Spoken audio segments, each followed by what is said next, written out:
आज यानी 21 जून को अंतर्राष्ट्रीय योग दिवस है। दुनिया को योग सिखाने का श्रेय भी भारत को ही जाता है। भारत से योग का संबंध सालों पुराना है। इस बीच चलिए आपको योग से जुड़ी एक रोचक बात बताते हैं। आपको बता दें कि असल मायने में अगर योग की डुगडुगी पूरी दुनिया में किसी ने पीटी है तो वो है परमहंस योगानंद। जाने माने क्रिकेटर विराट कोहली भी उनके मुरीद हैं। परमहंस योगानंद योग के पहले गुरु भी माने जाते हैं। वेस्ट कल्चर का योग से किसी ने असल परिचय कराया तो वो योगानंद ही थे।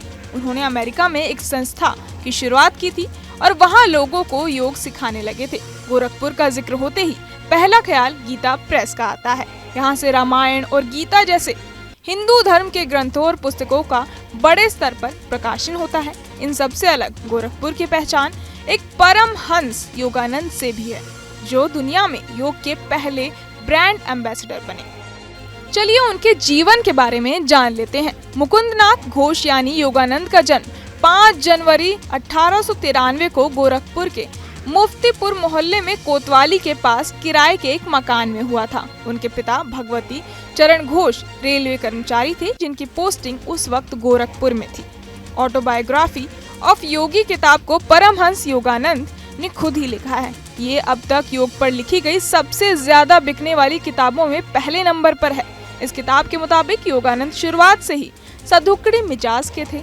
बचपन में ही घर से गुरु खोजने निकल गए थे। 17 साल की उम्र में ही उनकी मुलाकात हुई स्वामी युक्तेश्वर गिरी से। योगानंद युक्तेश्वर गिरी के शिष्य बन गए, उनके साथ रहने लगे। इधर परमहंस योगानंद की आध्यात्मिक यात्रा चल रही थी। उधर उन्होंने 1915 में यूनिवर्सिटी ऑफ कलकत्ता से ग्रेजुएशन कर लिया। फिर वापस अपने गुरु के पास लौट आए और योग और ध्यान का प्रशिक्षण लिया। साल 1917 में छात्रों को योग और ध्यान सिखाने के लिए पश्चिम बंगाल के दिहिका में एक स्कूल खोला।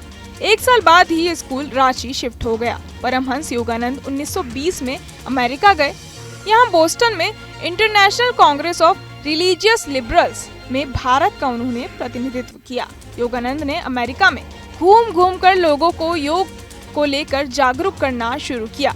इस दौरान साल 1924 में वो लॉस एंजलिस पहुंचे। साल 1925 में माउंट वॉशिंगटन होटल को खरीदा और तभी वहां एक संस्था शुरू की। सेल्फ रियलाइजेशन फेलोशिप के नाम से इस होटल को उसका मुख्य सेंटर बनाया। उन्होंने 1920 से लेकर 1952 तक का समय अमेरिका में बिताया और यहाँ योग का झंडा बुलंद किया। 7 मार्च 1952 की शाम को परमहंस योगानंद की लॉस एंजलिस के होटल में स्पीच देते हुए मृत्यु हो गई थी। हालांकि मौत के 72 साल बाद भी वो अमेरिका में बहुत लोकप्रिय हैं। उनकी लोकप्रियता का आलम ये है कि एप्पल के संस्थापक स्टीव जॉब्स ने मौत के बाद मेमोरियल सर्विस में आने वालों को ऑटोबायोग्राफी ऑफ योगी की एक कॉपी देने को कहा था। इसके अलावा भारतीय क्रिकेट स्टार विराट कोहली भी परमहंस योगानंद के काफी मुरीद हैं। उन्होंने खुद अपने इंस्टाग्राम अकाउंट पर उनकी किताब शेयर करते हुए इस बात की जानकारी दी थी।